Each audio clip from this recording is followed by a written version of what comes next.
कहानी की हेडलाइन है, जो दूसरों के दुखों की परवाह करता है ईश्वर उसके जीवन में कभी दुख आने नहीं देता। कहानी एक व्यक्ति की जो गरीब था और गरीब के साथ साथ दिन भर मेहनत करने के बाद भी उसको 2 टाइम का खाना तो मिलता था मगर भरपेट नहीं मिलता था। वो अपने जीवन से दुखी था, परेशान था, क्या किया जाए भाई, दिन भर मेहनत करने के बाद भी 2 टाइम का खाना नहीं मिल रहा है।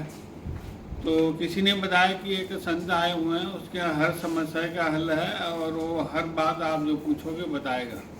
तो वो व्यक्ति संत के यहाँ चले गया और संत को सारी परेशानी बताई कि मेरे जीवन में इतनी परेशानी है कि मैं दिन भर मेहनत करता हूँ, दिन रात मेहनत करता हूँ और 2 टाइम का खाना तो मिलता है, भरपेट नहीं मिलता। ऐसा क्यों? आप ईश्वर से पूछिए और बताइए। तो उन्होंने कहा ठीक है, मैं ईश्वर से पूछता हूँ और बताऊँगा। तो कुछ दिनों के बाद फिर वो व्यक्ति फिर संत के यहाँ गया तो संत से पूछा कि ईश्वर से बात हुई? बोला हाँ बात हुई। ईश्वर ने कहा है कि तुम्हारे जीवन काल में सिर्फ 5 बोरी अनाज लिखा हुआ है और वो थोड़ा थोड़ा इसलिए दे रहे हैं आपको कि जब तक आपका लिखा हुआ है तब तक आप पूरा उसको खा सको, किसी दिन खाली पेट मत रहो, आपका ईश्वर इतना ख्याल रखता है। तो उसने कहा ठीक है, चले गया। कुछ दिनों के बाद फिर उसके दिमाग में एक सवाल आया, फिर आया संत के पास। बोले गुरुजी मेरा एक काम करोगे? बोले बताओ। बोले ईश्वर से आप कहो कि मेरे जीवन काल में जो 5 बोरी अनाज है मेरे को एक साथ दे दे, मैं कुछ दिन तो भरपेट खा सकूंगा, उसके बाद देखेंगे जो होगा।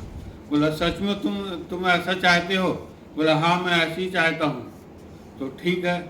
तो घर चले गया। दूसरे दिन सवेरे इसके यहाँ 5 बोरी अनाज आ गई और इसने सोचा कि ईश्वर ने संत ने ईश्वर से कहा होगा, ईश्वर ने वो 5 बोरी अनाज भेज दी। और उस दिन उन्होंने पूरा भोजन अच्छा बनाया, भरपेट खाया और पूरे गांव वालों को खिलाया। जो एक गरीब गांव था और गरीब गांव पूरा एक टाइम का भोजन मिलने में काफ़ी खुश थे, काफ़ी इसको दुआएं दी, दिल से दुआएं दी और खुश रहे। ये जैसे ही ये ऐसा दूसरा दिन आया फिर इसके सवेरे सवेरे घर में 5 बोरी अनाज आ गई।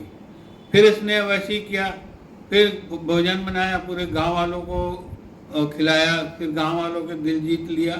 एक क्रम चलता रहा, 2 दिन 3 दिन 4 दिन 5 दिन, इसको समझ में नहीं आया। बोले संत ने कहा था तो आपको सिर्फ 5 बोरी अनाज लिखा हुआ पूरा जीवन काल में, यहाँ तो डेली 5 बोरी आ रहा है, ये क्या चक्कर है? तो संत के यहाँ गया तो संत से पूछा, सारी बात बताई कि आपने कहा था कि मेरे जीवन काल में सिर्फ 5 बोरी अनाज है, यहाँ तो रोज़ 5 बोरी आ रही है।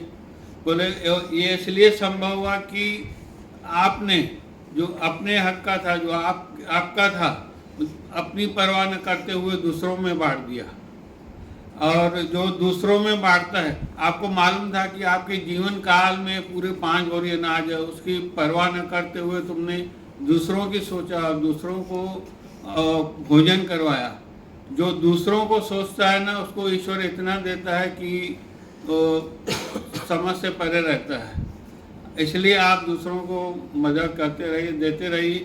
और दूसरी बात, अगर आपके किस्मत में जो लिखा है ना, आप कर्म से उसको चेंज कर सकते हो, कर्म से बदल सकते हो। कर्म में इतनी ताकत है। इसलिए अच्छे कर्म करते रहिए, अच्छा सोच विचार रखिए और लोगों की सोचते रहिए, तो आपको अपने के लिए सोचने की ज़रूरत नहीं पड़ेगी। धन्यवाद।